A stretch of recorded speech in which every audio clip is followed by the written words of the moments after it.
एक बार गौतम बुद्ध अपने शिष्यों के साथ एक गांव में उपदेश देने गए। गांव के कुछ लोग बुद्ध के ज्ञान से प्रभावित थे और कुछ सम्मान भी करते थे, जबकि कुछ ऐसे भी थे जिन्हें उनकी ज्ञान और शिक्षाओं को पसंद नहीं करते थे। उनमें से एक व्यक्ति विशेष रूप से बुद्ध से बहुत नाराज था।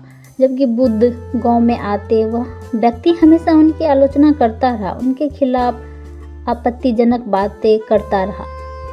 उस दिन भी जब बुद्ध गांव में उपदेश दे रहे थे तो वह व्यक्ति वहां आया और बुद्ध को अपशब्द कहने लगा। उसने बुद्ध के प्रति गुस्से में कई बुरी बुरी बातें कही और अपमानजनक बातें भी करी और अपमानित करने की पूरी कोशिश की।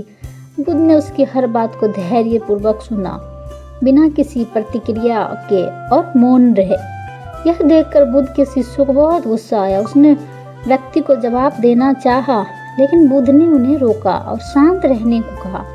बुद्ध के चेहरे पर कोई क्रोध या नाराजगी नहीं थी, वे बस शांत और स्थिर रहे।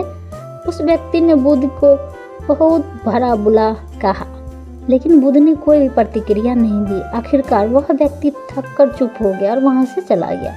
उसके जाने के बाद एक शिष्य ने बुद्ध से पूछा, भगवान, आपने उस व्यक्ति को इतनी अपमानजनक बातों को बिना कुछ कहे क्यों सहन किया?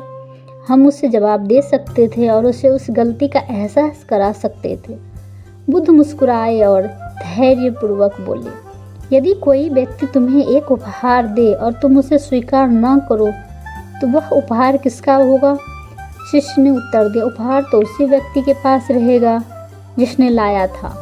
बुद्ध ने समझाया, ठीक उसी तरह यदि कोई व्यक्ति तुम्हें अपशब्द कहता है या अपमानित करने की कोशिश करता है और तुम उसे स्वीकार नहीं करते तो वह अपमान उसी व्यक्ति के पास रह जाता है। वह तुम्हें कोई नुकसान नहीं पहुंचा सकता जब तक तुम उसकी बातों को अपने मन में स्थान नहीं देते। मौन और धैर्य हर निगेटिविटी को बेअसर किया जा सकता है। इससे शिष्यों को एक गहरी सीख दी।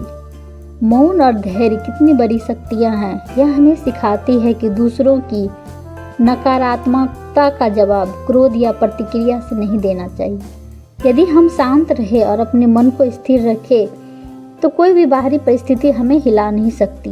गौतम बुद्ध का यह उपदेश हमें जीवन में कठिन परिस्थितियों से सामना करना और धैर्य, शांति और समझ का महत्व सिखाता है। यदि ये छोटी सी गौतम बुद्ध की कहानी अच्छी लगी तो लाइक, शेयर एंड कमेंट करें। धन्यवाद।